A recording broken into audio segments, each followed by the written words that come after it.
I have never met someone who was able to escape it. Whether the reasons were tragic, petty, or simply the result of circumstances, everyone has some knowledge, if not an honorary PhD, in the experience of being heartbroken. Now, maybe the pain comes from grief or anger or jealousy or regret or remorse or a whole lot of powerful feelings, and all you want to do is to fix it or to put a salve on it, because to let those feelings have their way with you seems like it would just destroy you. And we get a ton of bad advice, which kind of passes itself off as common sense. So try not to think about it. Throw yourself into work. The best way to get over somebody is to get under somebody else. Focus on all the bad things about the relationship, but also just think happy thoughts. Research every red flag under the sun so you never have to feel this pain again, right? But the truth is that it's not the painful feelings that are the most destructive, but rather our unwillingness to feel them and to feel them with intention so that they can move through us and we can let them go. So today I want to talk about 4 healing emotions, crucial emotions that you have to process and cannot bypass if you want to let a lover go. If you don't want to repeat the same patterns that you have had in previous relationships, in your next relationship, you definitely want to make sure that you stick around and watch this segment so that you can finally and fully welcome a healthy and lasting love into your life. Welcome to my YouTube channel. My name is Brianna McWilliam, and I am a licensed and board-certified creative arts therapist, author, and educator with more than 15 years in the field, helping adults struggling with insecure attachment go from self-doubting to self-sovereign so they can attract those soul-shaking, passionate partnerships that they want without having to talk in circles around their feelings for hours or even years on end with no tangible result. Today, I'm going to be sharing a clip of a live stream event that took place inside my private Facebook groups, which people can access once they've purchased one of my online courses. If you're interested in finding out if you might have insecure attachment, check out the link in the caption of this video. You'll be able to take an easy 4-question quiz and find out your attachment style, plus a detailed explanation. Now, if you like what you see in here, and you haven't yet, make sure that you like, subscribe, and ring the bell for notifications. I put up videos once or twice a week, and sometimes I will do occasional live streams through my YouTube channel, and I wouldn't want you to miss out. How to finally let go of a lover. 4 crucial emotions that you cannot bypass. So the first emotion is anger.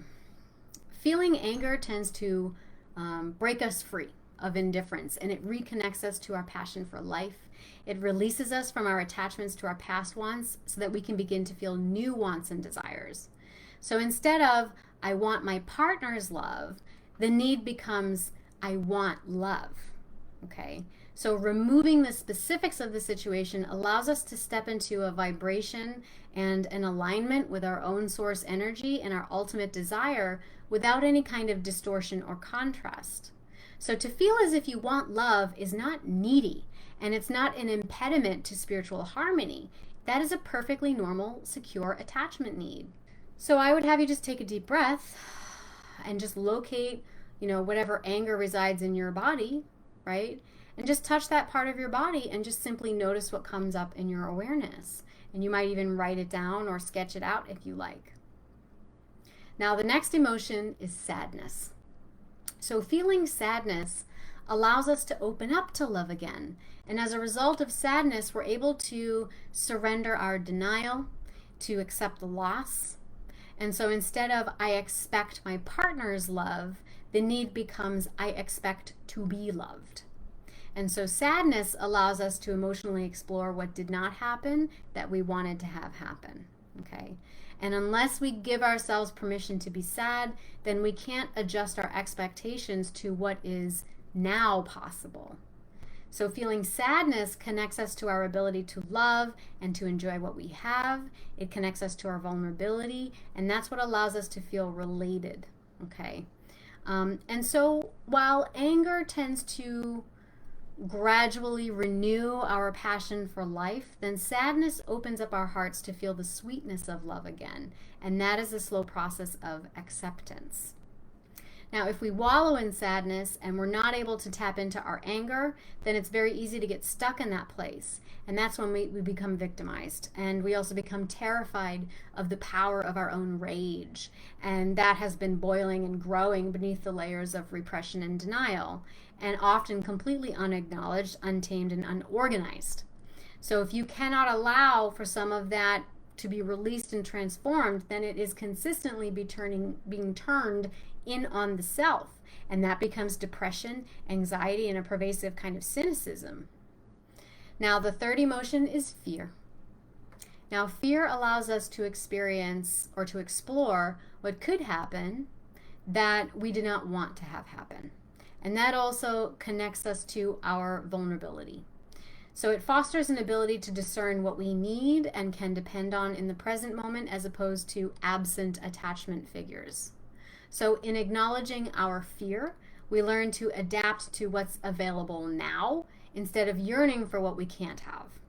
So instead of, I need my partner's love and support, the need becomes, I need to be loved and supported.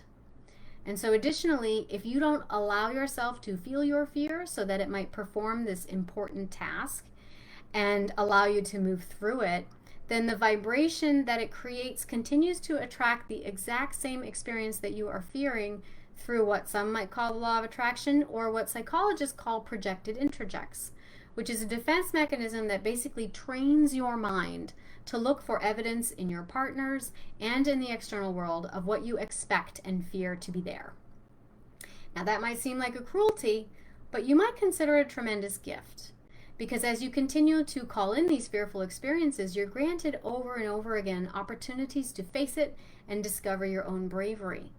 You're also given an opportunity to release your projections and your expectations long enough to actually soften and allow what is truly needed in order for your spirit to grow and to become aware of your own relationship to fear itself, and to become aware of the desire that is usually pressing against the backside of that fear. Now, you do not need to be free of all fear in order to love again, right? Without some measure of fear, there can be no bravery. And so this is actually the gift of fear. So the opportunity to witness our own courageousness and to grow as a result of the contrast that that creates within you. Now, lastly, the fourth emotion is grief. And so grief is an acknowledgement of our powerlessness to undo what has happened. By reflecting on what is not possible, we shift our ability to discern what is possible. And this allows us to release past hopes and eventually find new ones. So instead of, I wish my partner was here to love me, our need becomes, I hope to find love, right? And hope can be a bridge to faith. Now, this motivates us to start over. It also allows us to carve new pathways in our brains that are addictively attached to figures that could never provide us with what we truly need in our physical reality anymore. Now, I will add, it is essential to utilize body activation to allow your grief feelings to be processed and transformed. Now, complicated grief especially is deeply entrenched in the neural pathways of our brain that are related to addiction and our attachment mechanisms. Now, oftentimes, we allow our mind to wrap itself around a relationship dynamic and to analyze and pick apart every single little piece of what happened, but we don't allow the body to experience those emotions and the energy tied up in it. Now, you might be listening to this and thinking, well, of course I feel miserable. Yes, I'm feeling all those painful emotions right now. But it's likely what you're actually experiencing is a resistance to feeling those emotions. You are fighting them, and you're looking for ways to fix them so you can win the fight. So my guidance is to stop looking for the fix-it solution and just to let it flow. Take a breath, locate the grief in your body wherever you may be experiencing that, breathe into it, and just notice what bubbles up for you, what insights and or awarenesses, images, sensations, right? And witness and receive that. Now, this video is not necessarily intended to give you permission to just wallow in sadness, fear, and grief, anger, fear, and grief. This is, however, giving you permission to have those feelings with the intention of letting them move through you, to become integrated into your experience so that they can propel you rather than hold you back.